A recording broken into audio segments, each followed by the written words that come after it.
I'm a big believer that if a product or a space is human friendly, by Hmm. definition, it's environmentally friendly. Yeah. Yeah. And I don't think the same is true in the opposite direction. There are Right. plenty of examples of products that are eco-friendly, but still very, very dangerous for humans. Yeah. There's also plenty of examples of things that are 100% natural that are Right. dangerous for humans. You Right. know, This is Izumi Tanaka with Home Green Homes podcast. As a green realtor, I have been sharing information and stories about what we call green homes through this podcast. As I learn more about what makes a home green, I've discovered that the definition of green home can be rather complex and elusive. Even though health is a key factor in green homes, for some people, what's typically considered green is not necessarily healthy for them. A few episodes ago, I interviewed Mike Bender, who shared about his long journey of finding solutions to his hypersensitivity. Last year, I had Jen Stout, who similarly struggled to find a way to build healthy homes. Since both of them had an expert who helped them figure out how to create homes that they can live in, I decided to go to the source to hear more about what makes a home healthy. As a founder of Green Design Center, Andy Pace is an invaluable worldwide expert in the field of chemical sensitivity, building materials, and non-toxic construction over 30 years of experiences.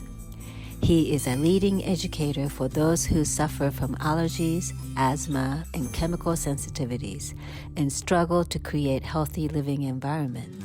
He is also a host of Non-Toxic Environments podcast. I hope you enjoy my conversation with Andy. So thank you so much, Andy, for being here with me. I'm really honored to have you. I'm quite humbled to oh, have you on my please, it's podcast. absolutely my pleasure. And I'm really excited to be sharing this with you today. You know, it's interesting. Both of those folks, Mike Bender and Jen Stout, are past customers of mine. And Mm-hmm. so one of the things about being in this industry for 30 plus years and being, you know, one of the older people in this industry now is that all that experience adds up to being able to help others. You know, what I learned from my clients is really the extent of the information that's out there about chemical sensitivity in construction. My background is architecture and commercial construction and residential building, but I've learned so much from my clients over the years. And so when I've been able to work with folks like Mike and Jen and others, almost 30, no, over 30,000 people now in my career, you know, it's all that information that I can combine now into creating new recommendations for Mm-hmm. people, saying that this is what's been tolerated best. This is best practice based upon real world use. Now, I'm really curious, Andy, what really led you to that? You were, you could be an architect or you could Mhm. work in the architectural field, but, most people really don't go there or, Right. uh, Mhm. something must have triggered you to go in that path. And what was Yeah, that? it's a great question. It actually dates back to I started in my family business back in 1989. My family has owned a construction material supply company that dates back to the 30s. And it was always my dream to work for the family business. Hmm. Although I did have a desire to get into more into architecture and then just specifically material sales.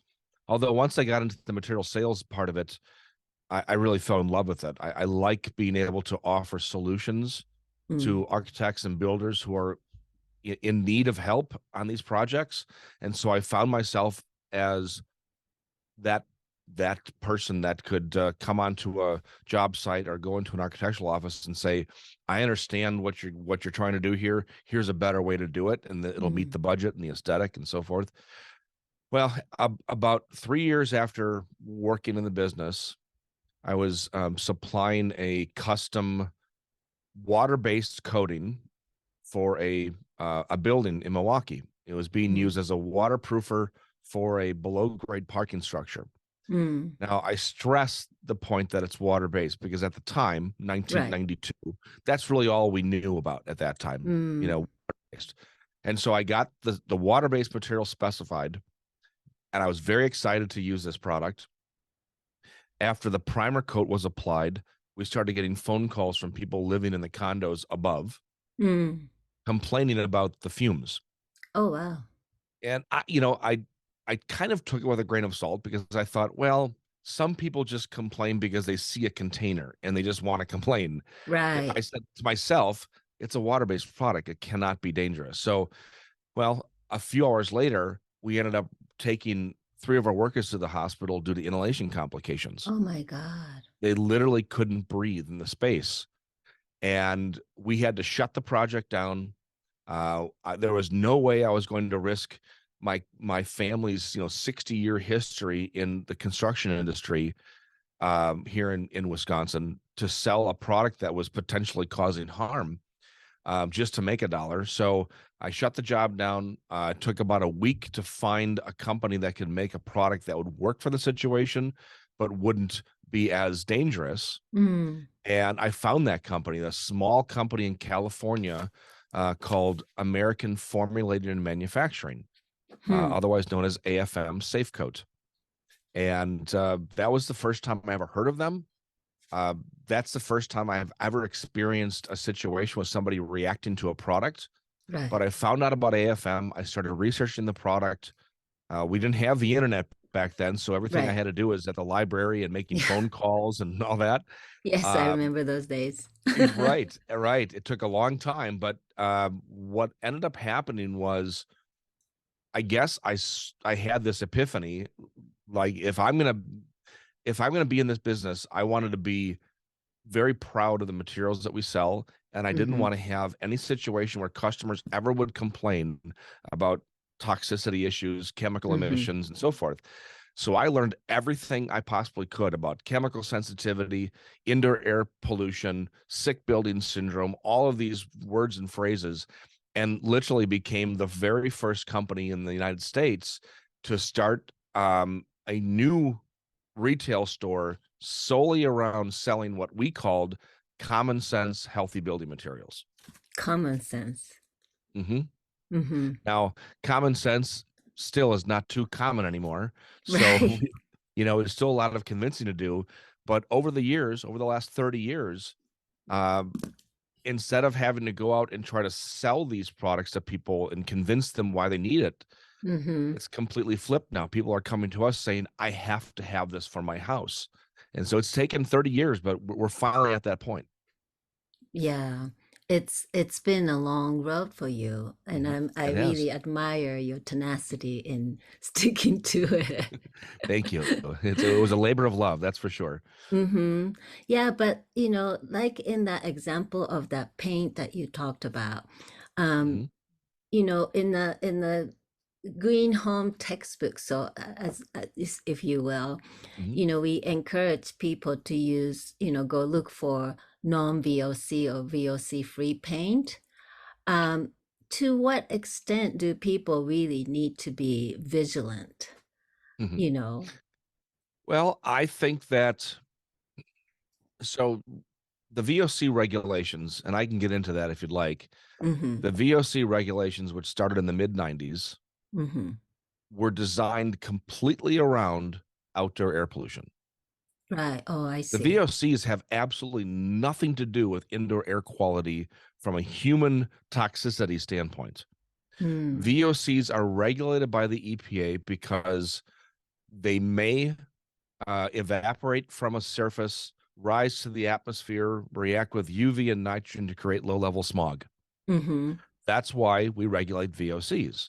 I They see. are not regulated because of human health concerns. It is I see. true that some VOCs are harmful to humans. Yes. Mm-hmm. It's also true that some VOCs are completely harmless to humans. And what Mm. happens is manufacturers now, because they're being forced to reducing or eliminating VOCs in products, Mm-hmm. they are allowed to use 92 other thousand chemicals that Right. aren't VOCs, but are as toxic or more toxic than the VOCs they've taken out. Right. And so I think that it's actually made it more difficult for consumers to actually choose healthy. It's easy to choose green, Mm-hmm. from a standpoint of outdoor air pollution, energy efficiency, global environmental concerns. Mm-hmm. Uh, the regulations have made that easy.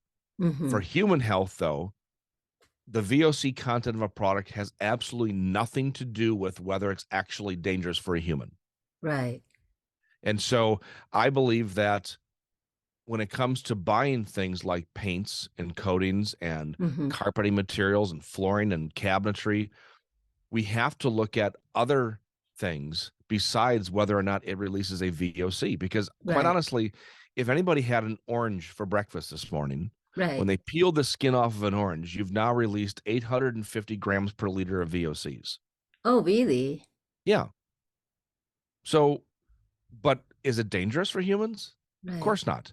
Yeah. First of all, um, it's a natural citrus solvent, which can be dangerous for people who have sensitivities. I Mm-hmm. understand that. Mm-hmm. It can be irritant to your eyes if it squirts in your eye. Um, However, it's inside of your house. Inside of your house, it's impossible for low-level smog and ozone to be created because there's Mm-hmm. not enough UV light and there's not enough nitrogen. Right. So, but what I think we need to do as an industry is we need to start looking at other metrics besides VOCs. Mm-hmm. And it's starting after all of these years. We're finally starting to look at things like formaldehyde levels Mm-hmm. in products because formaldehyde is found in so many building materials. Right. Formaldehyde releases from so many brands of zero VOC paint. Right. But formaldehyde is a known carcinogen, Right. but it's not regulated. It's not regulated like VOCs are because the EPA does not care about human health concerns. They care about Mm. environmental health. Mm. Right. So this is where really what you are saying, the environmental health versus human health. So Exactly right. since we're talking about the paint, then what should we be looking for? Like if I want to go paint my walls in the house, like Sure. so I'll it's be not just looking the VOC free paint that. right, right. Because I can tell you that just about every major manufacturer of zero VOC paint in the Mm-hmm. last 5 to 10 years Mm-hmm. has either been enjoined in a class action lawsuit because the product makes Mm. people sick, Mm-hmm. fined by the FTC because Mm-hmm. they're essentially duping the public on what VOCs actually are and how Mm-hmm. they're calculated. Mm-hmm. And they give out a lot of misinformation because, let's face it, I think most people don't want to spend the time to research Mm-hmm. and they don't have access to hiring somebody like me or talking to you, Mm-hmm. and so they just say, well, the store down the street, the big box store, they have zero VOC paint. I'm just going to use that because I've Yeah. heard that's the best you can go with. um so if it's up to me, again, I'm still using the AFM Safe Coat brand Mm-hmm. because it's still to this day the only paint made in North America that's made without um, any toxic or hazardous ingredients. Mm-hmm. Mm-hmm. Um, and the bigger issue for me is in 30 years of us selling the product, in almost 40 years that AFM's been around, Mm-hmm. uh, the product has been the most widely accepted by those who have extreme chemical sensitivity. Right. And of course, every person who's painting is not chemically sensitive. I understand that. Right. But we all experience some type of health issue Right. one way or another Right. because of that chemical soup we create in a home while we're doing our painting and our flooring Mm-hmm. and our cabinetry. And you Mm-hmm. may not realize it that feeling of, feeling like you're coming down with the flu or a cold is actually derived from either chemical off-gassing or mold or something that could have been prevented. Right. Right. That is, I have to admit that I have been telling people, yeah, go get VOC Mhm. free paint or non-VOC. So Mhm. this is like completely opening up a whole Pandora box for me to Yeah, to research and learn about. sure. So what kind of people come to you though? I mean, like Mike Bender or Jane Stout, those are really extreme cases, right? I Hmm. mean, Yep. would you say that they are extreme cases? Hmm. And who are the people who come to you for your advice? So in the first 10 years that I had my business, Mm-hmm. I would say 90 to 95% of my clients were people like Mike Bender. Mm. Matter of fact, one of the early clients that I had, and I'll never forget her or her situation. Mm-hmm. She lived in a home in Northern Illinois, and she had been living in one room of her house for the last Mm-hmm. 2 or 3 years Mm-hmm. because they lined all the walls, ceilings, and floors with aluminum foil because it was the only thing she could find that she wouldn't react to that would block the chemical off gassing from the materials in that room. Oh my God. And she didn't leave that room for over 2 years.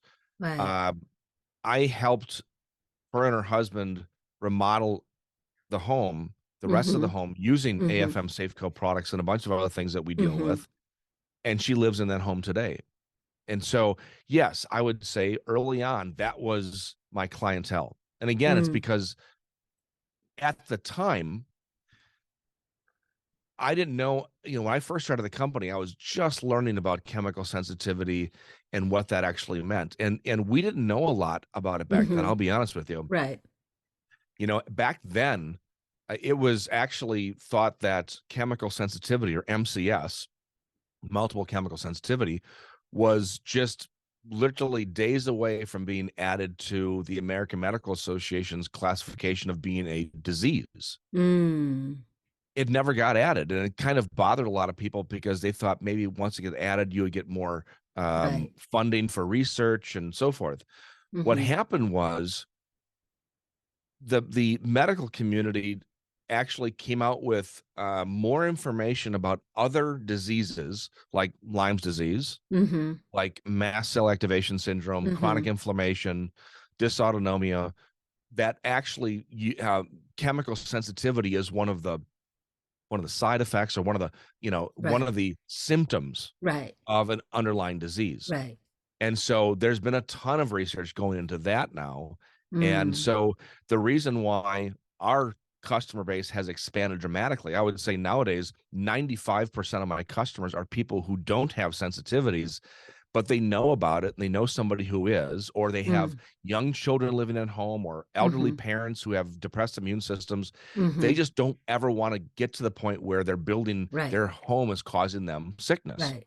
Right. And so we're learning more and more about that. We're finding Mm-hmm. that between chemical off gassing and mold, Mm-hmm. um, that it's essentially triggering the immune response in the body.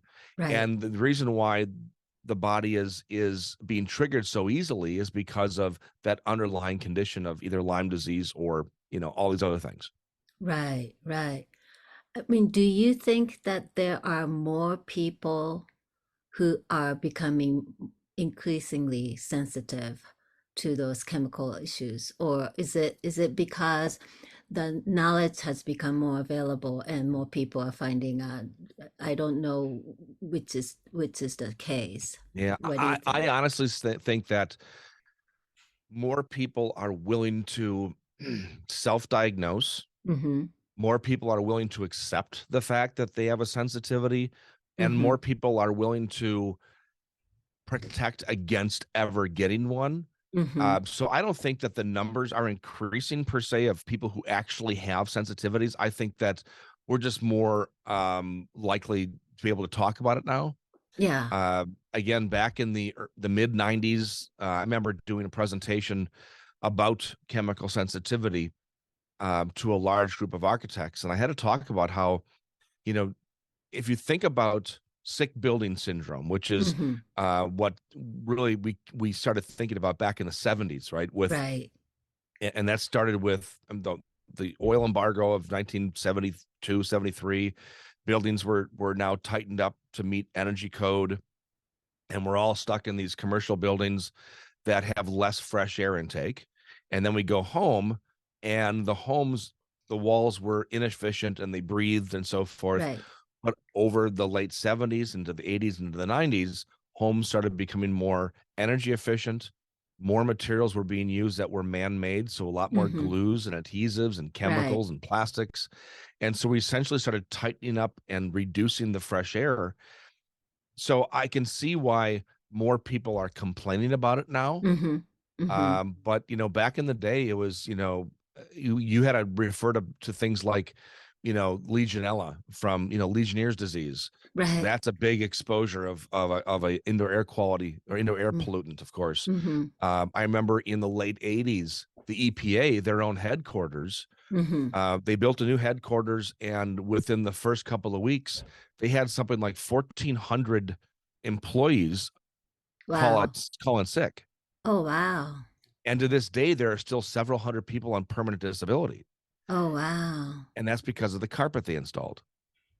And Wow. so, we didn't know enough back then, and we're learning more, which allows people to say, you know what? I think that's what my problem is. And Mm. so, if we have the ability to buy materials that are healthier, if they meet the same budget, if they meet the same aesthetic, right? Mm-hmm. Then why not use them? It just makes Right. sense. Right. Right. Right. Right. Now, shifting a little bit, what about EMF, the Hmm. magnetic field? Hmm. Um, I know that there are quite a few people who are sensitive, and as you know, when we call green homes, I'm doing an air quote right here. Hmm. A lot of people associate that with smart technology, Yes. and I am very much aware of all the signals that we are surrounded by. Right. And as Mike Bender talked about in his interview, it's something that's accumulating in our body that as we're exposing. And the longer we are around these modems and Wi-Fi signals or Bluetooth signals, I mean, what is your take of EMF and how we can deal with that issue? Yeah. So the first thing I'll say is that EMF issues a lot of times mimics either a chemical sensitivity or more so a mold mycotoxin Mm-hmm. sensitivity. And one can make the other worse. The other thing is, you are right. So many people, builders especially, and Mm-hmm. developers, smart technology equals green. Mm-hmm. Well, this is why back in the late 90s, I actually created my own rating system. I call it Degree of Green. Mm-hmm. So, and I'll explain that. I think it'll help you understand the whole EMF issue. So, we found that there were three separate and distinct type of customers that would come into one of our showrooms. Mm-hmm. The first one would come in and say, we are building a new home. We have a 7-year-old with autism that lives in the home. Mm-hmm. Autistic children can't be around chemical off gassing because it exacerbates their issues. Mm-hmm. And so we need to build using completely toxin free, off gassing free materials. Can you help Mm-hmm. us? Mm-hmm. So that's our first customer. Second customer walks in and says, I've been on this earth for 55 years. I've been a burden to the earth for 55 years. I want to buy an existing home and completely remodel it using nothing but repurposed, renewed, recycled materials. Can you help? Mm-hmm. Okay. Third customer walks in and says, I want to build a home with the lowest carbon footprint. Mm. Which one's right? This one's They're all right. right, Yeah. right? Yeah. So they're all right. All of them will be considered, I want to build a green home. Right. So when that customer, one of those three customers, talks to a builder, talks to a home improvement center, and they say, I want to build a greenhouse. I want green materials. They don't know how to describe to them what they mean by green. They Right. just say that the word green. Right. And in the construction industry, green means energy efficiency. Right. Green means sustainability. Right. Green has nothing to do with human health. And so I can tell you that many years ago, I was on the board of directors of the Wisconsin affiliate of the U.S. Green Building Council. Mm-hmm. I actually helped write the Wisconsin Green Built Home Code many, many Wow. years ago. Mm-hmm. And part of that code was used to help to write the LEED program. Anyway, I Mm-hmm. resigned from the USGBC in protest because they kept on bringing out all these new iterations of their LEED program that had Mm-hmm. nothing to do with human health. It had to do with outdoor air pollution, global environmental concerns, energy efficiency, recycled content. But I would have clients of mine going into a LEED Platinum building and walking out within minutes because of the toxicity of the off-gassing. Mm. So I realized right away that we were not ever going to be able to legislate us into health. We're Mm-hmm. not going to be able to mandate builders into using the right stuff. It's Mm-hmm. got to be up to the homeowners themselves, the people writing the bills, writing the Mm-hmm. checks for the bills. Mm-hmm. They need to insist on it, but they need to know how to talk about it. And so I Right. created Degree of Green as a way to allow customers to learn about how do they talk about what they mean by green. Mm-hmm. Mm-hmm. There's 27 different reasons why you can call a product green, but it boils down into one of those three main categories: human Right. health, environmental health, or sustainability. Mm. And so, long story short, the with EMFs, that falls along the line of two things: environmental health and human health, or I Mm-hmm. should say sustainability, because of energy Mm-hmm. efficiency. Mm-hmm. And so this is starting to get into mainstream Right. verbiage, but still to this day, when you talk about, I want to build a green home, they're going, okay, well, how about we have this control system that turns on the lights when they need to be turned on and turns them off when you leave, and it automatically sets the temperature in the home to whatever temperature you want to be at. You Right. never have to touch a thing. It's all done through Wi-Fi. They don't understand that, okay, it's all done through a method that actually causes damage at the cellular level in your body. Yeah. And so getting them to change from that has been Yeah. very difficult. It's like Yeah. I have to tell customers, tell their builder, you want a dumb home. You want a home that you actually have to turn a knob or push a button, because that means that there's nothing that is considered smart in the house Right. that is eventually going to lead to additional problems down the road. Mm-hmm. Mm-hmm. Well, so how do you see any way that we can reconcile that? Like Mhm. as a green realtor, as Mhm. I started as a green realtor, and that was all about, the sustainable building, sustainable green building practice, Mhm. and including smart technology.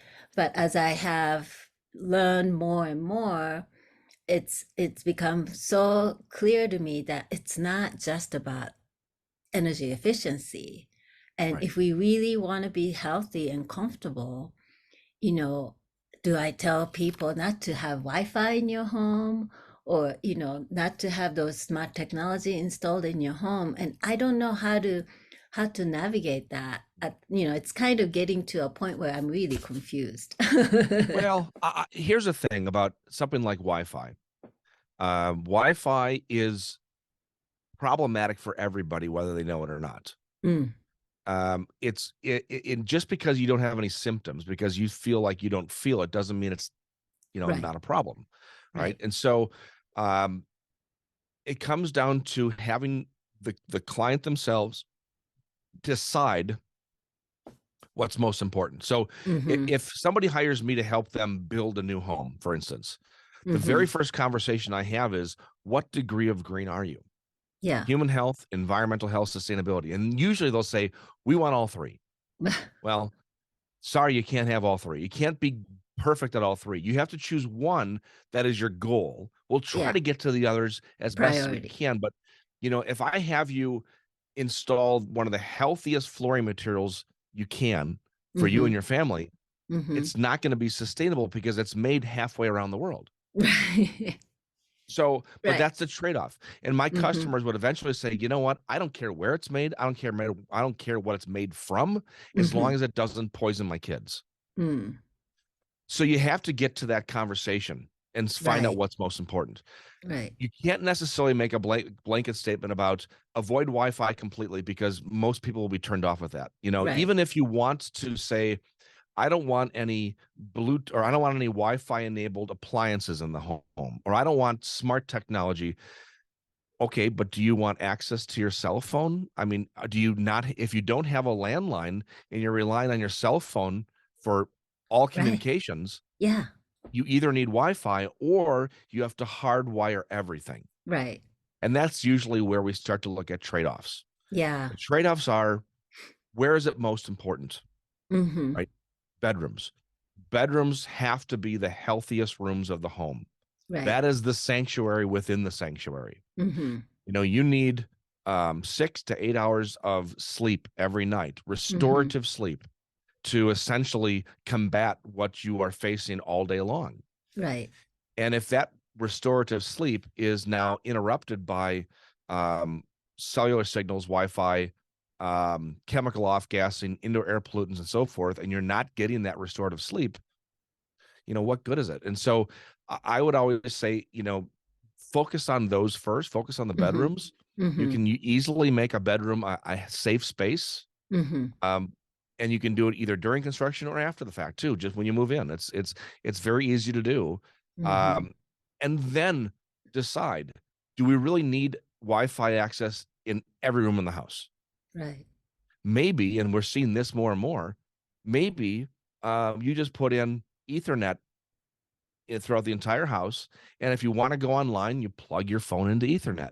There are adapters you can buy.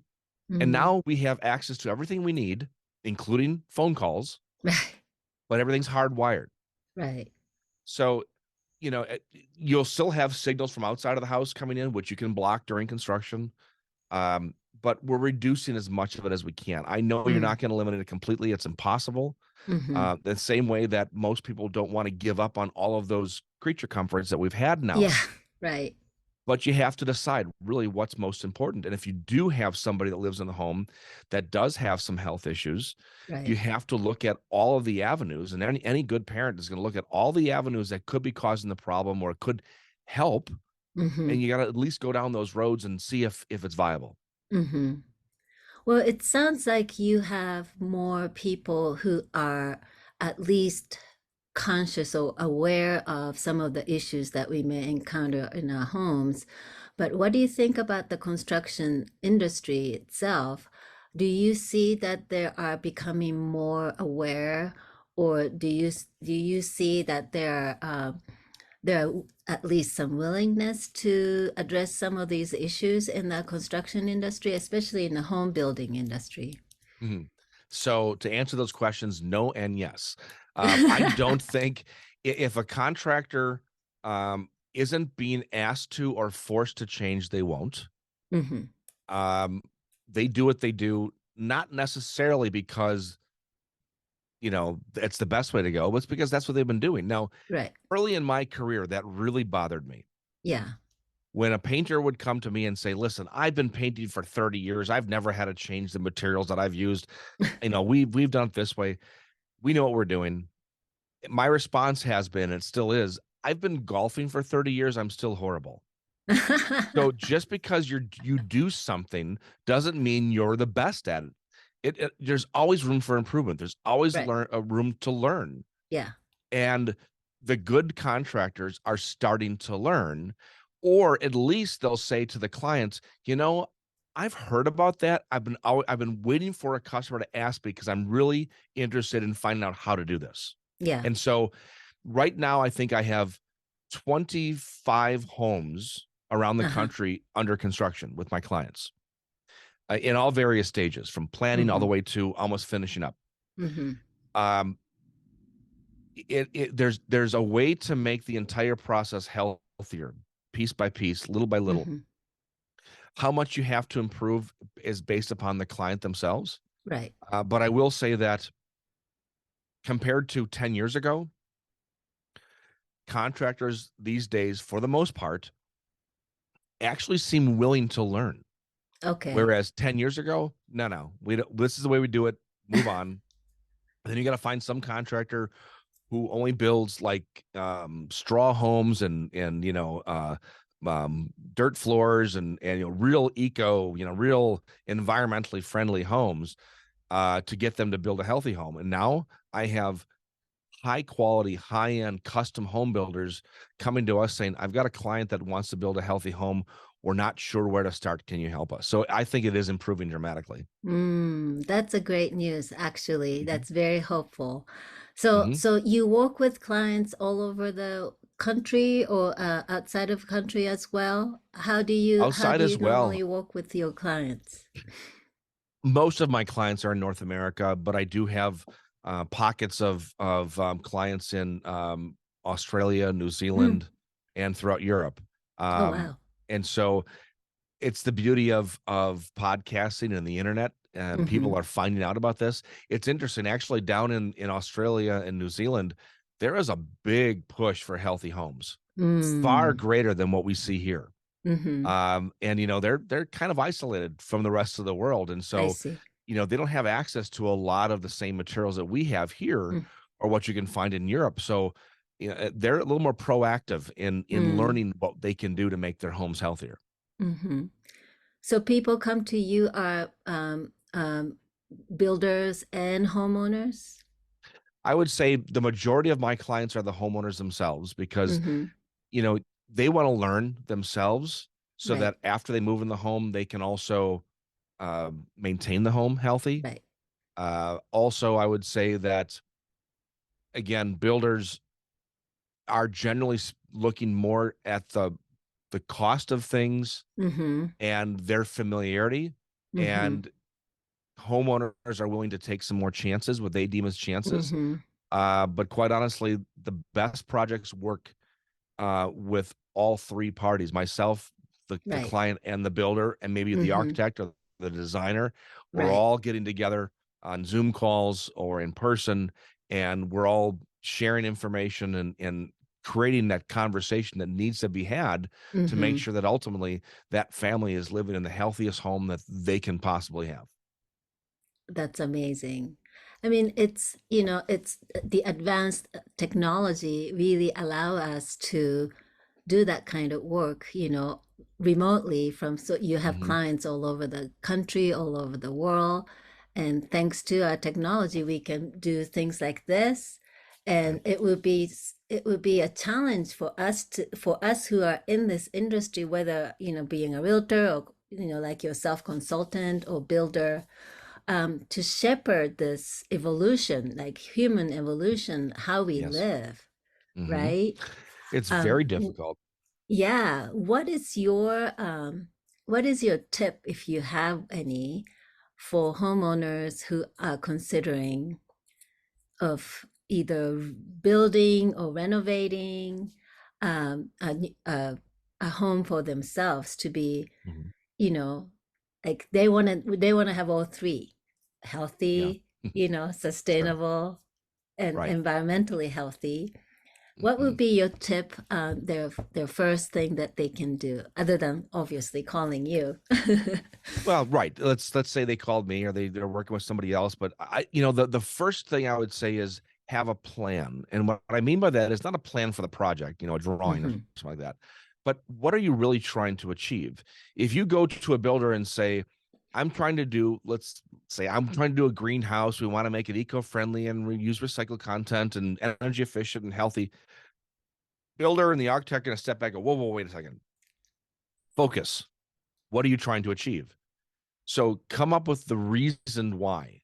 Mm. Come up with the end goal first. Hmm. Now we work towards that end goal. So proper project planning, whether it is a new home, whether it's a remodel, an addition, even if you're, painting a bedroom, always have a plan in place. Understand that in today's building climate, Hmm. because of we're still dealing with pandemic related issues with material shortages, Yeah. labor shortages, price increases, so on and so forth. We need to be even more diligent with the planning phase. um, uh, Interesting, on that, I find that the pandemic, the silver lining in that black cloud was the fact that people have now learned to navigate Zoom phone calls, Hmm. technology. Yes. People are used to buying materials online instead of going Yeah. into a store. People are used to asking more questions, and now Hmm. because we spend all that time inside of our homes with the kids doing homework over here, and you and your spouse are doing work over on the kitchen table, Right. and you're like, well, this room could probably use a good paint job. But we're all here. Do we really want to use products that are going to be stinky and full of chemical? People actually have taken this as a kind of a call to action in their own homes. Mm-hmm. Like, this has got to be the safest place we're in and day out. Let's make it safer. And so I think that's been the big upside of the pandemic, is that Yeah. as a people, we have decided that we need to have our dwellings to be healthier, and we now have the technology and the access to do that. Mm-hmm. I agree. I think that the pandemic really shifted our focus on the health and especially uh, in the home environment. And it's a good news for us, and I guess it can really help us to achieve or at least move forward, Right. towards better building, healthier building, and Hmm. hopefully uh, equals or leads to some more environmental health as well. Yeah, I'm a big believer that if a product or a space is human friendly, by Hmm. definition, it's environmentally friendly. Yeah. Yeah. And I don't think the same is true in the opposite direction. There are Right. plenty of examples of products that are eco-friendly, but still very, very dangerous for humans. Yeah. There's also plenty of examples of things that are 100% natural that are Right. dangerous for humans. Right. Asbestos and Yeah. lead, right? Yeah. Tobacco. We can go on and on. Arsenic. Hmm. So all these things that are dangerous, so you have to look at things a little bit differently. Right. Um, and I think that there are many ingredients now that are found in products that manufacturers are using solely because they are not told that they can't. Mm. So I know that there has been a push over the last 20 years Hmm. for, pushing what's called the red list of Right. chemicals, and, it's the Safer Chemicals Act. All these Yeah. chemicals we're not allowed to use in building materials. Yeah. I understand that. I know why Yeah. we do it, because you have to put it in writing. Right. But out of the 289 chemicals on the, that they want to eliminate, you have to remember that there's actually 92,000 chemicals that have been approved for use in the United States for Yes. home goods and building materials. Yes. So we're going to take away less than 300 and Mm. allow manufacturers to use the other 91,700. Okay. So how about, instead of having a list of things you can't use, you make manufacturers list every ingredient? That solves the problem. Well, Hmm. the customers usually say, yeah, but I don't know how to interpret this. Yeah. I don't know what all these chemicals mean. You're right. But eventually, then there will be third party independent companies that will look at that ingredients list and give you a listing of what everything does and why it's Right. dangerous. So I Right. think we need more transparency, not less. I think all of the regulations that are out there, I think people relying on material safety data sheets, which is not anything to do with human health. Again, it has to do with spills on a job site or spills on the highway. Right. Um, how do you clean it up? That's what an MSDS is for. Hmm. Um, we are not using the right information to make our decisions. So until then, it's a matter of reaching out to people like myself and others Yes. that have knowledge. And Exactly. eventually, I think the industry will change completely, but it's still going to be another 20 years or so. Yeah. Well, hopefully a little bit shorter. But Andy, thank you so much. I could talk to you so much longer. But let us know how people can find you, Andy. Thank you. So the best way to find me is probably the main website, which is thegreendesignCenter.com. Hmm.